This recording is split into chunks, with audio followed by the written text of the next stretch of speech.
আজকে ভিডিওটা আরম্ভ করছি গ্রামের দৃশ্য দেখতে দেখতে। হ্যাঁ, আর প্রথমেই বলি তোমরা ভালো থেকো এবং সবাইকে ভালো রেখো, আর এই ব্লগের শেষ পর্যন্ত দেখো। আজকে চলে এসেছি, আজকের না এসেছি কাল রাতে। কাল রাত্রিবেলা কিছুই দেখাতে পারিনি, অন্ধকার বলে, সেই কারণে এসেছি কমলা ব্লগের বাড়িতে। চ্যানেলকে সার্চ করে দেখবে, কমলা ব্লগ খুব ভালো লাগবে। এই কমলা মায়ের বাড়িতে এসেছি। অনেক দিন কাকা আসো। আর কমলা ব্লগের যারা দেখো তারা তো জানো, হ্যাঁ, কমলা মায়ের একটা মেয়ে হয়েছে, মা লক্ষ্মী বাড়িতে এসেছে। তা সেই কারণেই আসবো করে আসার হয়ে ওঠে না। এখানে আরও ইউটিউবার আছে, সবই এই ব্লগের মধ্যে দেখাবো, তোমরা সঙ্গে থেকো। আর এই রকমভাবেই দৃশ্যটা দেখছি, কত ভালো লাগছে, তোমরাও দেখো। খালি চাষ আর চাষ, দেখো। হ্যাঁ, জমিকে জমি, বিঘেকে বিঘে শুধু চাষের জমি। ওইদিকে ধান কেটে একদম পুরো আঁটি বেঁধে রেখে দিয়েছে। হ্যাঁ, আর এইদিকে সব নানা জিনিসের সব চাষ, লাউ গাছ থেকে বেগুন গাছ থেকে চাষের জমি। আর এইদিকে চারা তৈরি করেছে, আর এইদিকে বড় বড় গাছ রয়েছে। এত সুন্দর জায়গা, বলতে গেলে আমাদের শহরের দিকে তো এইসব জিনিস দেখতে পাওয়া যায় না, এই গ্রাম্য পরিবেশেই এসেই দেখতে পাওয়া যায়। খুবই ভালো লাগছে, সেই জন্য তোমাদেরকেও শেয়ার করলাম। কালকে 7টা সাড়ে 7টার সময় এসেছি, তার আগে খবর দিয়ে ফেলেছি বলে সেই জন্যে তখন আবার জাল বার করে মাছ ধরে মাছ রান্না করে রেখে দিয়েছিল, বুঝলে। আর আমাদের রাত্রিবেলায় থাকার জায়গা করে দিয়েছিল ঠিক এইরকম উপর জায়গা, কাঠের ছাদ, ঢালাই ছাদ নয়। আর এখানেই আমরা রাত্রিবেলায় ছিলাম, আমি আর তাতাই। তোমরা হয়তো ভাবতে পারো বড় ইউটিউবার বলে সেই জন্য অনেক কিছু দিয়ে এডিটিং করে, এই রকম ভাঙা ফোন দিয়ে এডিটিং করে। আর এত সুন্দর পিকচার কোয়ালিটি নিয়ে আসছে কেন জানো তো, যেহেতু অনেক কিছু জানে, সেই জন্য আমিও কিছু জানবার চেষ্টা করেছি, জানি না কতটা জানতে পেরেছি। এই রকমভাবেই এডিটিং করে, কত কষ্ট করে এডিটিং করে, তবেই এত বড় হয়েছে। থেকে ভাবতাম যে কম্পিউটার বা ল্যাপটপ দিয়ে হয়তো এডিটিং করে, কিন্তু যখন প্রথম দিনকে এসেই শুনেছি ফোন দিয়েই শুরু করে, অবাক হয়ে গেছিলাম। আর আছে আবার সঙ্গে বাসুদেব।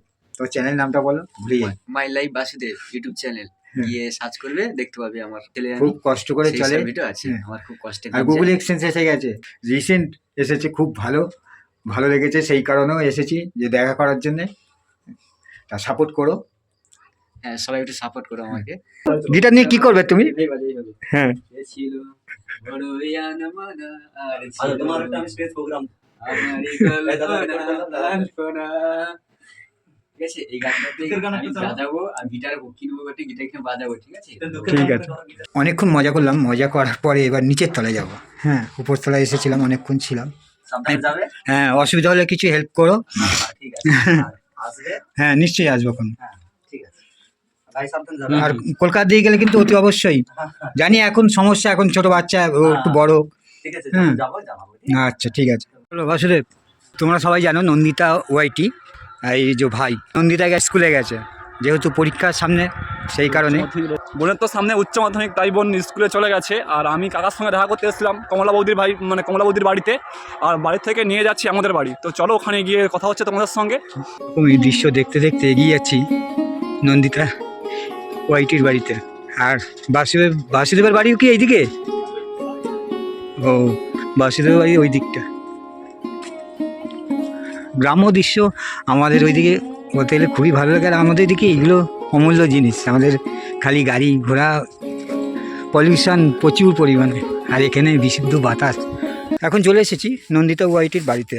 যারা নন্দিতা ওয়াইটির চ্যানেলে ভিডিওগুলো দেখো, আর যারা দেখো না তারা সাবস্ক্রাইব করে দেখো, দেখবে এই ঘাটের মধ্যেই সব ভিডিওগুলো করে, এই রান্নাঘরে, এবং বাড়ি থেকে বেরিয়ে আসে। এই হচ্ছে বাড়ি। দাদা রয়েছে, নন্দিতা গেছে স্কুলে। আর বাসুদেবকে নিয়েও একটা ভিডিওতে আসবে। বাসুদেবের বারবার বলি, খারাপ লাগে হয়তো, তোমাদেরকে জানানো দরকার, মা বাবা নেই, দিদির কাছে থাকে, বাড়িঘর দরের অবস্থাও খারাপ। তোমরা সাপোর্ট করো মাই লাইফ বাসুদেব। নন্দিতা ওয়াইটির বাড়ি থেকে চলে যাচ্ছি, নন্দিতা স্কুলে গেছে, এর আগেও বললাম। দাদা, আর এটা হচ্ছে মা, বলতে গেলে আমার দিদি হবে। দিদি তাহলে আসছি তাহলে। হ্যাঁ হ্যাঁ, কলকাতায় গেলে অতি অবশ্যই যাবেন আমার বাড়িতে। হ্যাঁ হ্যাঁ, চলো। তার সঙ্গে যাবো আমি, তো তোমরা পুরো ব্লগটা দেখতে থাকো। আমাদের গ্রামটা কেমন লাগলো অবশ্যই কমেন্ট করে তোমরা জানাবে। হ্যাঁ, আসবো। আর এরকমভাবে ধান শুকনো করে, এটা দেখিয়েছি নিশ্চয়ই। আমরা তো চাল খাই, কিন্তু জানি না। আর এই খড়গুলোকে জ্বালানি করার জন্যই এরকম করে রাখা রয়েছে শুকনো।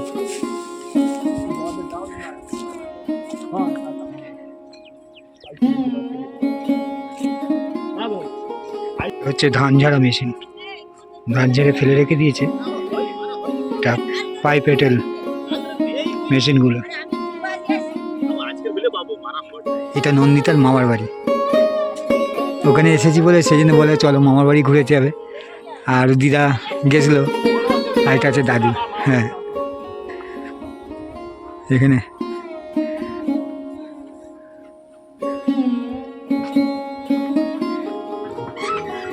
গোয়াল ঘর নাকি এই, এটা হচ্ছে গোয়াল ঘর আর এই হচ্ছে বাড়ি। ও জ্যোৎস্নার জন্য।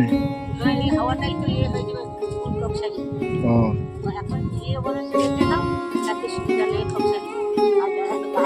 আমরা তো জানি না। হ্যাঁ ঠিক আছে, তাহলে আসছি তাহলে। হ্যাঁ কন্ট্রাক্ট করো, আমি আচ্ছা ঠিক আছে, দিয়ে আসবো। ঠিক আছে রে বাবা, ঠিক আছে, আবার আসবো ক্ষণে। আসছি এখন। হ্যাঁ চলো বাসুদেব, তুই খালি পায়ে যেও না। ঠিক আছে, খালি পায়ে কত দূর চলে এসেছে, পায়ে কিছু ফুটবে। বাসুদেব আছে তো? হ্যাঁ তো গ্রামের লোক হতেই পারে, কিন্তু তা হলো এই রাস্তার মধ্যে তো কাঁটা ফাটা পড়ে থাকলেই মুশকিল। তো ভিডিও করো, এরকম একটা ফোন কিনে নেবে, ব্যাস পড়ে গেলে হাত দিয়ে খাই তুলে নেবে, ব্যাস কষ্ট করে খাই তুলে নিতে হবে। হ্যাঁ হ্যাঁ কিনবে যে কালে ভালো দেখে কিনবে। তোমাকে আর যেতে হবে না, আসছে। আসবে। হ্যাঁ হ্যাঁ আসবে, নিশ্চয়ই আসবে। তুমি যাবে কিন্তু, হ্যাঁ বোনকে নিয়ে যাবে। আর এত সুন্দর রাস্তা দিয়ে সেন্ট আসছে না, বলার মতন না। অরিজিনাল গুড়ের সেন্টই আলাদা এই সময়। আর এই ওয়েদারের জন্য নাকি রস কম হচ্ছে, সেই কারণে গুড় জাল দিতে অসুবিধা হচ্ছে। সেই জন্য গুড় পেলাম না, দেখি অন্য জায়গা থেকে নিয়ে নেব। এখন যে জায়গাটা এসেছি না, সেই জায়গাটা বলতে গেলে অনেকের ভিডিওতে দেখেছো যে নৌকা তৈরি, আর আমিও দেখলাম এখানে ফার্স্ট টাইম নৌকা কীভাবে তৈরি হয় সেটা দেখলাম, যেহেতু তোমাদের সঙ্গে শেয়ার করবো বলেই এগিয়ে যাচ্ছি। এই দেখো এই কাকারা এরমভাবে নৌকাগুলো তৈরি করছে। আমরা জানি না যে আমরা নৌকা চড়ি কীভাবে তৈরি হয়, কত কষ্ট করে তৈরি করতে হয়। দাদা কতদিন লাগে একটা নৌকা তৈরি করতে? 2 মাস টাইম লেগে যায়। কত সুন্দর লাগছে। আর ঠিক এরকমভাবে সাইড দিয়ে করে দিয়ে, আর এইরকমভাবে পিন মারা রয়েছে দেখতে পাচ্ছ, আর এক একটা পিন মারা রয়েছে ওই বাটির মধ্যে রয়েছে, দেখতে পাচ্ছ পিন। খুব ভালো লাগছে বলার মতো না। আর পাশেই নদী। আমি এই কারণেই বলি যে যারা ভালোবাসে, যারা ভালোবেসে ডাকবে তাদের কাছেই যাই। এই দেখো আগে চলে এসেছি, বসিয়ে রেখে দিয়েছে, বলে কাকা দাঁড়াও আমি গুড় পেয়েছি। যেহেতু একবার মুখ থেকে বলেছি গুড় কিনবো, সেই কারণে হ্যাঁ হেঁটে হেঁটে হেঁটে হেঁটে অত দূর থেকে দিতে এসছে। আর বাসুদেবকে বললাম, বাসুদেব বলছে বড় বড় পা আছে, তাতেই চলে আসবে ওখানে। বা সাইকেলে করে যেতে যেতে তাতেই চলে আসবে। এ বাবা শীতকালে ঘেমে গেছে বাসুদেব। হ্যাঁ এই সবে বাড়িতে আসলাম। আজকে ভিডিওটা এখানেই শেষ করলাম। তোমরা হয়তো ভাবতে পারো যে কমলা মাকে দেখালাম না কেন। কমলা মা দেখো ছোট শিশুকে নিয়ে তেল মাখাচ্ছে, চান করাচ্ছে এবং সকালবেলা সঙ্গে নিয়েছিল, তা সেই কারণেই, সেই জন্যই দেখাতে পারিনি। এর পরের বার যখন যাব তখন কমলা মাকেও দেখাবো এবং কমলা মায়ের মেয়েকেও দেখাবো। আজকে ভিডিওটা এখানেই শেষ করলাম। তোমরা ভালো থেকো এবং সবাইকে ভালো রেখো।